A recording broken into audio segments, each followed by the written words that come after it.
This is the S&P 500 SPDR ETF SPY 1-month overview reading for the month of March 2024. It's currently January 15th, 2024, 8:57 p.m. Eastern Time. SPY at the time of this reading is currently $476.68 USD.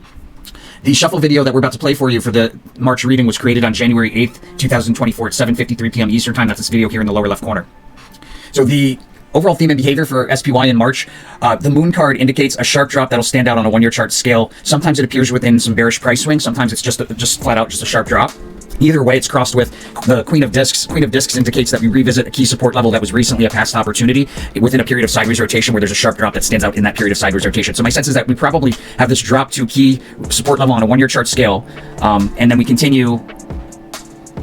Like that'll be like a revisiting of support. Like we've already seen it. It was an opportunity just previously, and then if it's price swings, we may end up back at highs. But I'm not quite sure about that. We'll see as we get into the reading.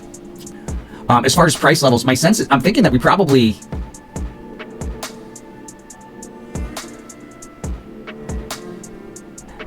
Unless we go significantly lower than this like 467.27 that we're seeing as an early low in January, unless we go significantly lower than that for the low of February, I would say that it's probably going to be the same price level. Let's take a look. Let's see.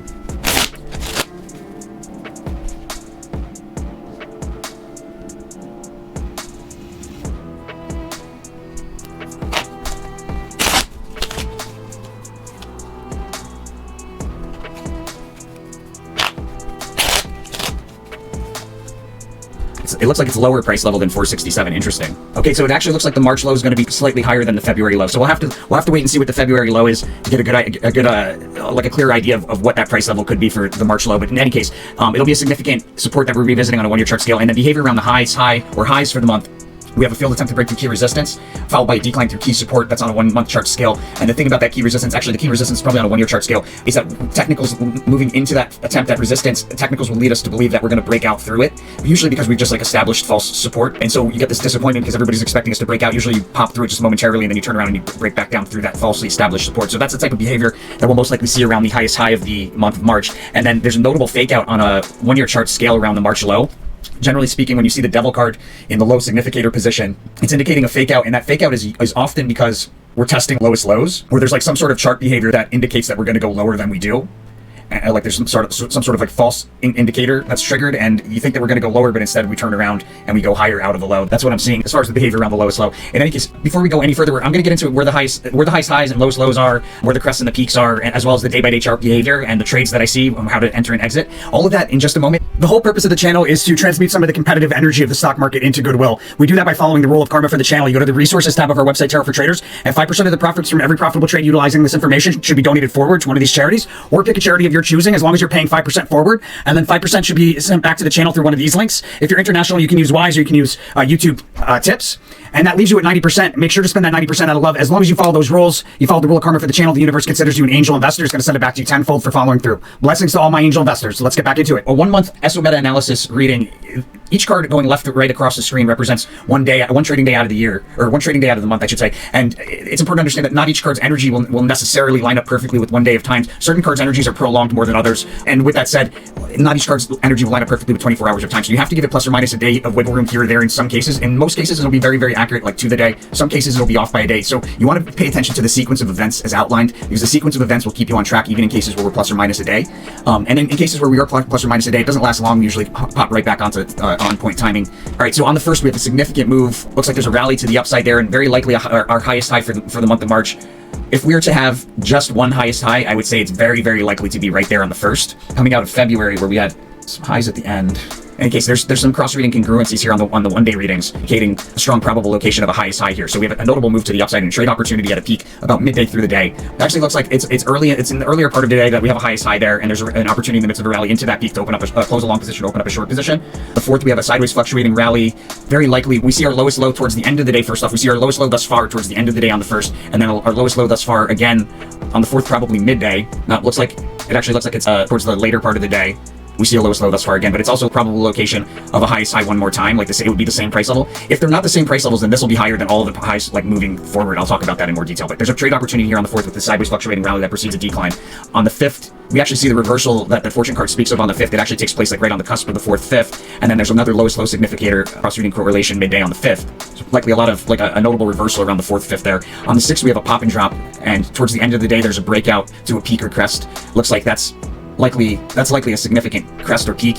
It may be the same high as the first. If it's not the same high as the first, then it's likely to be lower. And then on the 7th, we have a period of sideways rotation establishing support, then a big move higher standing out on a 1-month scale, followed by more sideways rotation at a higher establishment of support. That somewhere after that higher establishment of support on the 7th and the later part of the day on the 8th, there's somewhere in between that there's a decline, because out of that decline we have an unexpected move to the upside on the 8th, taking us to another prominent peak or crest there at the end of the day on the 8th. Could easily be the same price level as the 6th, either that or slightly higher. And then there on the 11th, we also have a trade opportunity at a key price level, key resistance on a 1-month chart scale there on the 8th would be a good place to open up. You could probably trade around both directions around that resistance there, because it looks like we'll probably revisit it again. But in any case, I'm advised not to chase the rally on the 8th, so I likely open up a short position around that resistance. And then on the 11th, we've got erratic behavior back and forth through the same price level on a 1-month scale relevancy. So there's also like some cross-rating congruencies here on the 11th that it's a possible high for the year, which would make sense looking at the 1 year. It's like we're coming back to a highest high probable there. In the midst of that erratic behavior on the 11th, there is a sharp drop, at least on probably on more than a 1-day chart scale, like probably on a 1-month chart scale, definitely on a 1-day chart scale, probably on a 1-month chart scale. And it's likely that we saw the high revisited at the end of the day on the 8th or we see it again in the 11th. But there's also a prominent trough on a 1-month chart scale there on the 11th. So look out for that unicursal hexagram drop. It's actually possible that we go into a higher price level the following day there on the 12th. It's possible that we break out through the previously established highs from the first week of March there on the 12th. There's likely a lot of ground covered price change wise. Yeah, there's probably a prominent peak and a prominent trough there on the 12th. And then on the 13th, we have a notable, one of the bigger declines commencing there on the 13th. One of the bigger declines of the month of March taking place there, breaking down through multiple support levels and very likely seeing our lowest low thus far for the month. On the 14th, we have a prominent peak. There's a lot of price change to the upside on the 14th before a sharp unicursal hexagram decline that takes place somewhere between the 14th and the 15th. This whole week, there's a bunch of unicursal hexagram energy going on, cross-rating congruencies and all between the 11th and the 15th. So I'd be very, very cautious there. But really significant decline on the 14th off of that peak or crest. And then we have a lot of price change, like wild price swings on the 15th back and forth between the highest high that's been established already or slightly higher one. But I think it's probably the same high that's been established already there on the 15th. We go from like a highest high to a lowest low. Wow, there's a lot, like 2 prominent peaks and 2 prominent troughs there, like minimum, easily. So a lot of change there. What I would look for is that resistance level near the highs that we've established as like an entry and exit point to hop in and out of like short and long positions. So I'd exit longs around that resistance, enter shorts around that resistance, and vice versa when we're below it, do something similar but in the opposite direction. So that's a lot of trade opportunity between the 14th and the 15th. Before we go any further, let's take a look at January and see how we're doing thus far. So we had this on the 3rd, lowest low on the 3rd, lowest low on the 5th kind of area, right? And we went the lowest low on the 3rd and then 4th, 5th, lowest low on the 5th. So it was a lowest low thus far and then a lower one on the 5th. Nailed those lows. Then we go into a breakout on the 8th, nailed that, taking us to a highest high thus far. And then a highest high at the beginning of the day on the 16th. Also have a highest high there on the 11th. And then there's like this unicursal energy here on the 12th. So my sense is what I picked up here on the 15th as another prominent peak or highest high thus far is it could easily have been here on the 12th. Be able to determine that if there's like a big drop over the weekend and we open much lower on the 16th, that high's already taken place. If we don't, then I'd expect to see it here on the 16th. But this is a super, super solid reading thus far, guys. And if you're following along on the 4th, when rallying into resistance on a multi-day scale, so that key resistance right there, we rallied into it, right? When rallying into that on a 1-day chart, reaching for a distant resistance, that was a really big move higher, that little candlestick there, or a wick, right? So that was the opportunity to open up a short position, and then you would close the short position the next day, it looks like. Held it until next day, and then on the next day opened up a long. Even in the morning, opened up a long on the 8th, close on the 10th. That would have been a super solid trade right there. Thus far, this is a super accurate reading, and if you're wondering, the January reading was created October 25th, 2023 at 9:12 p.m. Eastern Time. My friends, we're doing this every single day by the hour with the S&P 500. If you don't know, there's over 2,000 videos. 2,000 videos on our YouTube channel. So go check it out. We're running roughly a 98% average accuracy. If you want to learn more about our system of estimate analysis and how we actually predict, you can learn it. There's people who've gotten this ebook on our website under Shop. And it explains how it was developed, what I went through to create it, and how to do it. And there's people who are successfully utilizing the system that we use here at Tarot for Traders. So that's on sale on our website. We also have some private sessions, which you can book through the website, tarotfortraders.com, and SOMeta posts. We have early access to all the public posts on our website or on our YouTube channel that come out publicly. You get them like usually over a month in advance of YouTube. They come out over a month in advance here. We also got monthly subscriptions to different stock tickers, giving you all sorts of trade information, 1 years, all sorts of stuff, my friends. All right, so we probably open higher on the 18th, and we revisit highs that we fell from.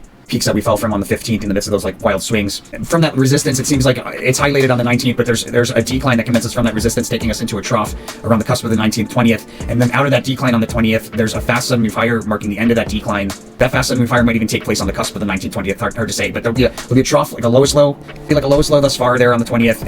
And then after that fast sudden move higher, ending that lowest low, a peak around the cusp of the 20th, 21st, or lows on the 21st, and a fast sudden move higher out of those lows, peak around the cusp of the 21st, 22nd, and then a lot of price change, and very, very likely a lowest low there on the 22nd. The lowest low for the month, like period, somewhere around the 21st, 22nd. And then we likely open at a peak, around a peak on the 25th with like a U-shaped dip from that peak, taking us back to that same price level somewhere around the 26th, in the midst of a sideways crossing 3 times through the same price level, important on a 1 month scale. We'll cross to the upside, down, then to the downside, then back to the upside, and usually that third cross will confirm some sort of bullish trend. It doesn't look like it does seem to like incite a rally in this case on the 26th. So seeing lowest low correlations there between the 27th and the 28th. Failed attempts to break through key resistance on a 1 month chart scale there on the 27th. How many move higher in a 1 month scale followed by a full retracement of that move taking place, like move higher and then back taking place on the 28th. Looks like we have a peak like maybe the first day of the first trading day of the following month possibly. So as far as highest highs, I think that this is the highest high. We're probably revisiting that price level second week on the 14th-ish, but I don't think we go higher than it. And then we have that sharp drop around from like the 14th into the 21st, 22nd, and then we have some prominent peaks that take place in the last week. This trade, if I had to pick one trade, I would be looking for, when we revisit a crest, was a past opportunity here in the midst of this erratic behavior around the 11th, I would open up a partial short position, break out through that price level on the 12th, I would do that partial short, and then if we're on the 14th or the 15th, we see a higher price level or the same level, I would complete that short position. There's probably a few different places that you could exit. You could probably exit on the 14th, you could probably exit on the 15th, or you could risk it and wait until the 21st, 22nd. Like 21st, 22nd, really. Probably go for the 21st. If you want to be really cautious, go for the 20th. You could open up a short here, like I said, in that peak on the 1st. Do some sideways rotation near the high. Close that short position, probably end of the day. On the 4th look chart, we'll have a prominent move higher and then a full retracement. Usually you break through a resistance level on a 1 day chart, and then you have a full retracement back down through that same price level. When you see that kind of behavior, it'd be like an indication to close out of the trade. First long trade, be looking to determine here, guys, when we've met the lowest low, because it's like the 20th, 21st, or 22nd, hard to say. I'm picking up on 21st, 22nd, but it's hard to say. It could be the 20th, the 21st, 22nd. We might see it more than once. Point being is that what would determine that is we're looking for a price level on a 1 year chart scale, a support level on a 1 year chart scale that we recently met before. So on the scale of like your chart, maybe last month or something like that. But we're looking for a price level like that, do some sideways rotation, and there'll be a sharp drop that stands out in that period of sideways rotation. That would be the exit for the shorts. It's the exit, I think. Also be the best entry point to get into a long position. You could open up a partial long here in the midst of the decline between the 19th, 20th. Add to that long if we see the same low or lower low here on the 21st. Complete that long if we see the same low or a lower low on the 22nd. And then you would close that long on the 26th. Like 1 day chart, there'll be like a rally followed by, it'll like turn over like this and come back down. So you're looking for that crisscrosses, like the third cross to the upside. So you'll have a cross, and then a cross, right? So we'll determine what that price level is that we're crossing through, might help to determine when to exit. But if you're on the lives, we'll get into it in more detail as we get closer. We'll talk about it in more detail because we'll have relevant price level information to work with. Let's get back into it.